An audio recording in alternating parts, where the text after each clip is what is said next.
Hello and welcome to the 49ers First and 10 podcast. 10 minutes of the most up-to-date 49ers news first thing in the morning. I'm your host, Brianna McDonald, and I'm joined by 49ers team reporter, Lindsay Polares. The 49ers are officially in their wild card bye week, but that doesn't mean the work has stopped.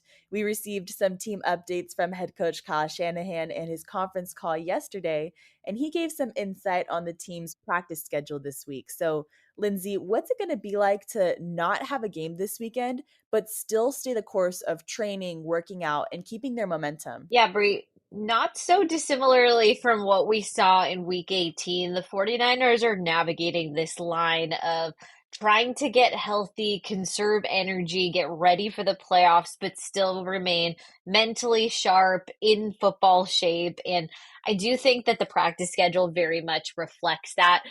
Wednesday is going to be kind of like a free workout day. Guys will be in the building, but it's not going to be a formal practice from what head coach Kyle Shanahan said. It's kind of like skill positions can go out and run some individual drills on the field.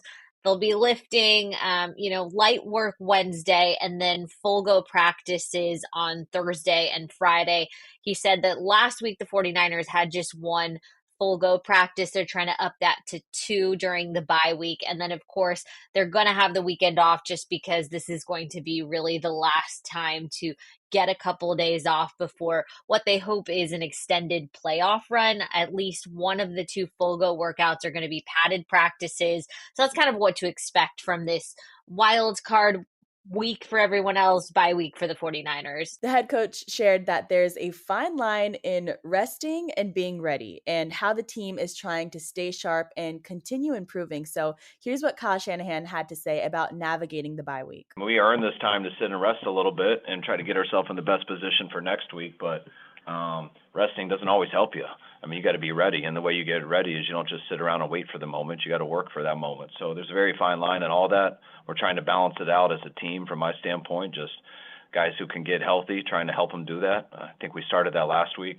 Guys who can just get better, get smarter in certain areas. Like if we can find any of those spots, that's what we're trying to really focus on. And everybody just as an individual has got to make sure they kind of sharpen their sword and keep trying to get it to the best spot for really almost 2 weeks from now. And that's something that, I'll do it here and there, but there's no magical speech that just truly motivates people. It's trying to make sense that people understand what they need to do to perform. And sometimes when I don't reach guys in ways like that, hopefully there's a guy who works next to him who knows them in a different way, who can reach them that way. And that's why we have lots of people in this building who are leaders and really try to help each other, because it never can come from one person. And this hard-earned bye week is going to serve a lot of players well, especially those who are dealing with injuries. And it was quite a list of updates. 12 guys who are working through injuries coming out of the regular season. So, Lindsay, could you break it down for us? Who are some players that we could see back out at practice this week,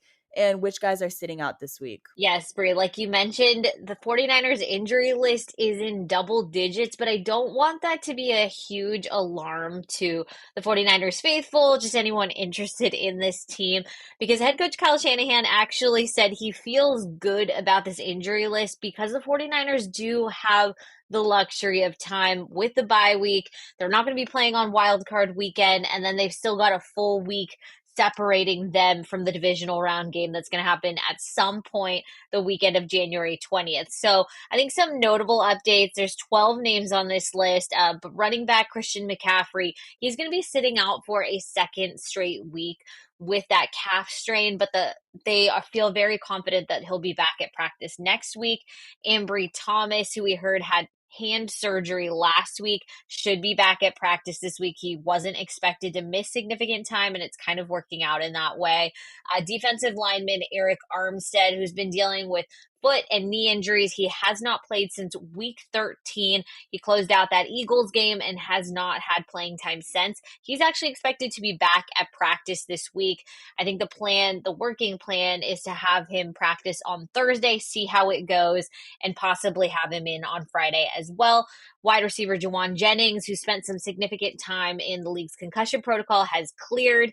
So we should see him at practice as well. Defensive lineman Clelin Ferrell, who actually made an early exit to that regular season finale and was really the only significant injury coming out of that Rams game. He is actually expected to miss a few weeks, but the hope is that he will return at some point in the playoffs. And I think the wording that Shanahan said was he'll likely miss at least one game.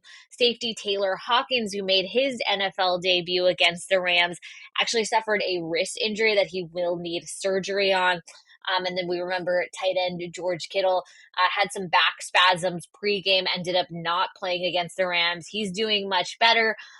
Dre Greenlaw also ended up being a scratch from that Rams game, and the team is going to be smart with him during the bye. John Feliciano day-to-day. Tashawn Gibson Sr., he had a quad injury, was held out of the regular season finale, going to be back at practice. And then safety George Odom, who suffered a biceps tear earlier in the season and was placed on injured reserve. He's going to have his 21-day practice window opened this week, so also expect to see him back at workouts. All right, quite a list, but it's looking bright. So thank you, Lindsay, for those updates. And yesterday's call was also the first time we heard from the head coach following Sunday's Rams game. So what was his evaluation on the team's backup and rotational players, and where is his confidence in this team's depth? Yeah, I think specifically he was speaking to the defense, but more generally, he said he was happy that the rotational players, the newcomers to the team, the younger players, were really able to get those significant snap counts just in a live action game. There really is nothing that can replace those reps. They're really good experience. He was also happy to see Sam Darnold get those very significant reps, get the start, because you never know what happens in the playoffs. And, injuries, they're unfortunate, but they do happen. As you can see by the current injury list for the 49ers, there has been a number of injuries at several key positions. So you want to make sure that your players are ready to go at a moment's notice, because you never know when you're going to need that next man up. But that being said, he did mention that the 49ers at various position groups really do have a heavy rotation going.